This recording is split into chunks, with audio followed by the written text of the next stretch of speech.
Welcome, traders. Today, the Japanese automaker announced the results of its global sales last year. As reported by Toyota Motor, this indicator grew by 7.2%. At the same time, foreign sales reached a record high of 8.9 million cars. Thus, the company retained the title of the best-selling car brand in the world for the fourth consecutive year. In particular, according to a heavyweight of the ruling Liberal Democratic Party, the market function in Japan is not working properly right now.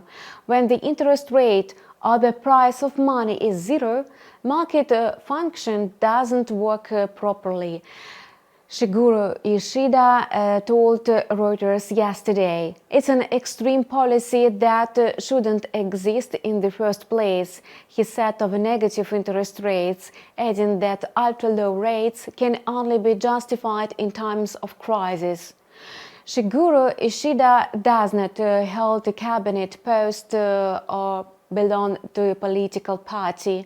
However, opinion polls constantly rank him among the most popular candidates to become Japan's next prime minister.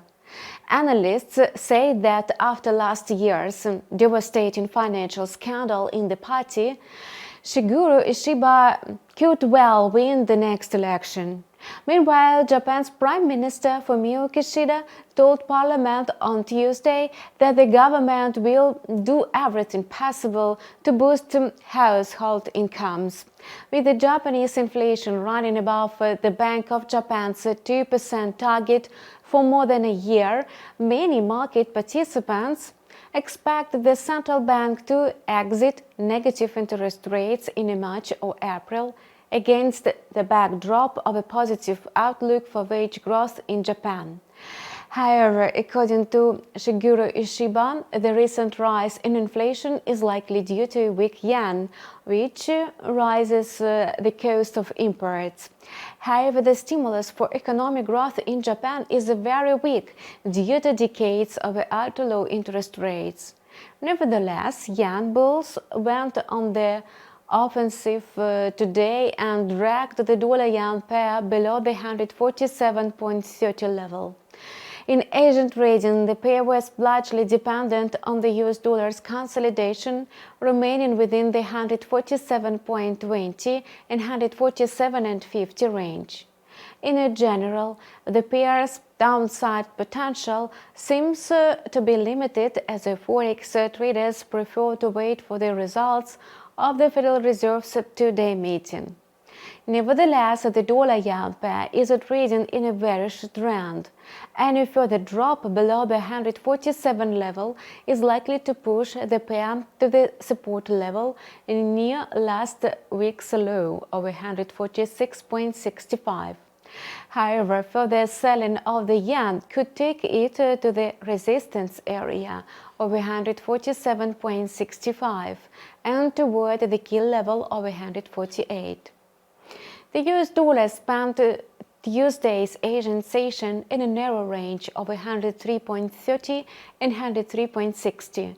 Against its six major counterparts, the US currency held near 103.50.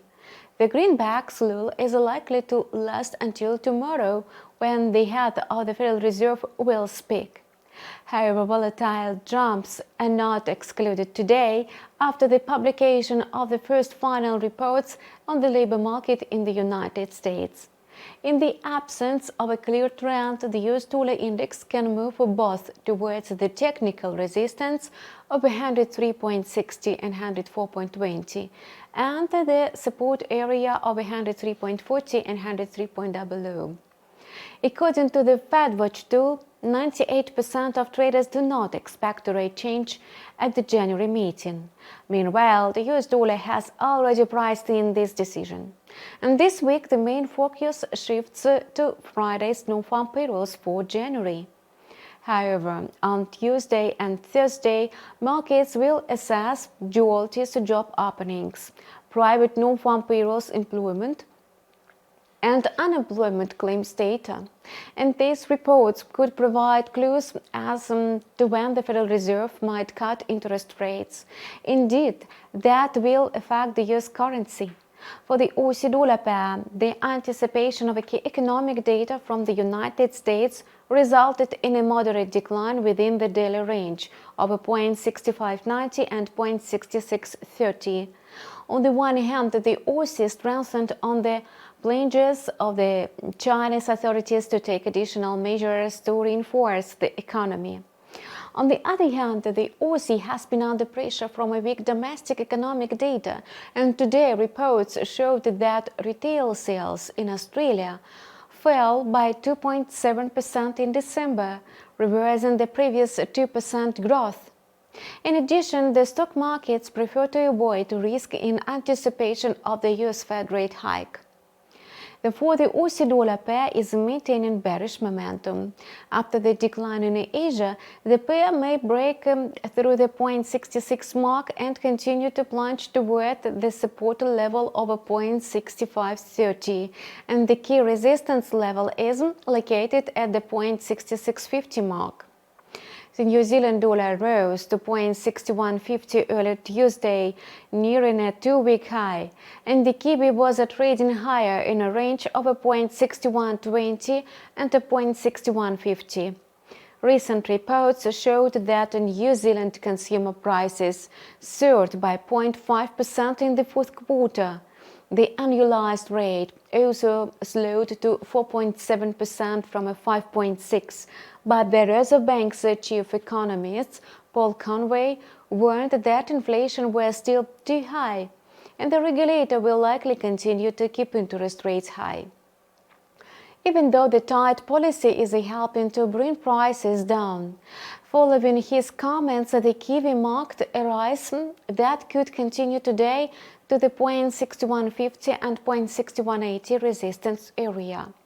If the US currency strengthens on the jobs report, the Kiwi dollar pair may move lower and test the 0.6010 and 0.6060 support area. And that's all for now. Stay tuned for more updates with the InstaForex TV. We appreciate your feedback. Please leave your questions and comments below, and see you online soon.